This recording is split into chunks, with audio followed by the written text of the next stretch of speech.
जहां साथियों आज पूरे देश में,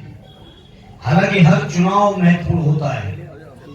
हर चुनाव में सरकार को बनाने के, बिगाड़ने के, किसी दल को जिताने के, किसी दल को हराने के बहुत सारे मुद्दे होते हैं हर चुनाव में। इस चुनाव में भी है, लेकिन इस चुनाव में इन सब मुद्दों से भी बड़ा जो मुद्दा है वो है बाबा साहब का संविधान।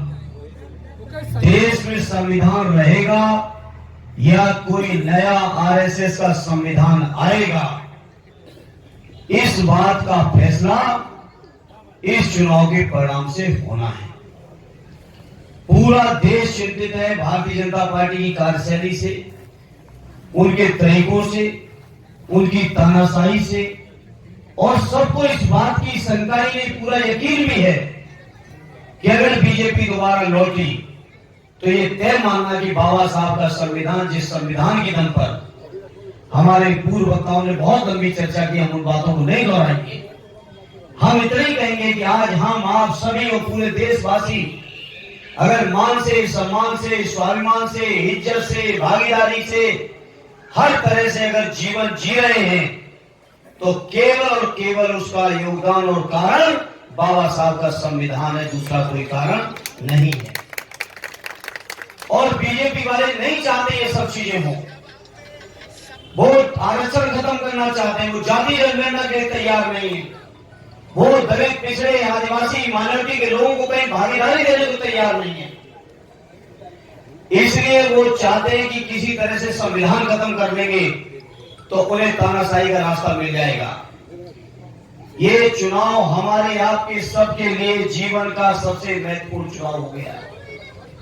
और महत्वपूर्ण इसलिए हो गया, वैसे तो चुनाव 5 साल में आ ही जाते थे,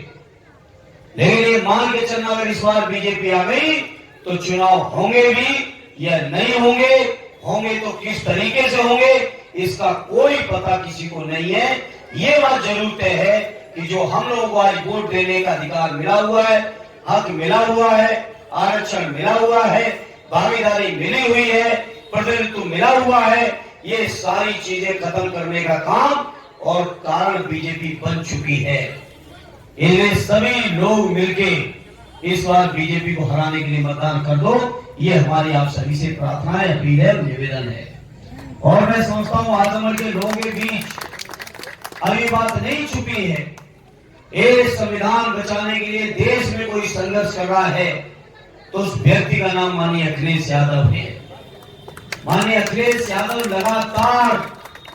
पूरे देश में लगातार संविधान बचाने की मुहिम, संविधान बचाने का अभियान चला रहे हैं, और हमें आपके लिए खुशी की बात है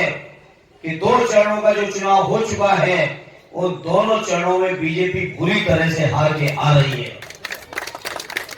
और जब उन चरणों में बीजेपी हार रही तो आजमगढ़ के लोगों, मेरे दलित भाइयों, अगर आपने थोड़ा भी साथ दे दिया तो आप सोच लेना बीजेपी का कहीं फिर आता पता यहां पे नहीं चलेगा, और पूरा साथ दे दिया तो बीजेपी की जमानत भी जब्त हो जाए तो बड़ी बात नहीं होगी साथियों। इसलिए मैं आज आपसे अपील, प्रार्थना लेके आया हूं, पूरे अधिकार से लेके आया हूं, पूरे हक से लेके आया हूं, क्योंकि मुझे श्रद्धेय नेताजी के आशीर्वाद से, आर्य अखिलेश जी के आशीर्वाद से 3 बार संसद में रहने का पहले भी मौका मिला हुआ है, और संसद में रहते हुए मैं जो संघर्ष कर सकता था वो मैं समझता हूं आजमगढ़ के लोगों अब आपसे छुपा हुआ नहीं होगा साथियों। हर स्तर पर संघर्ष किया है, और आज इस मौके पे कहूंगा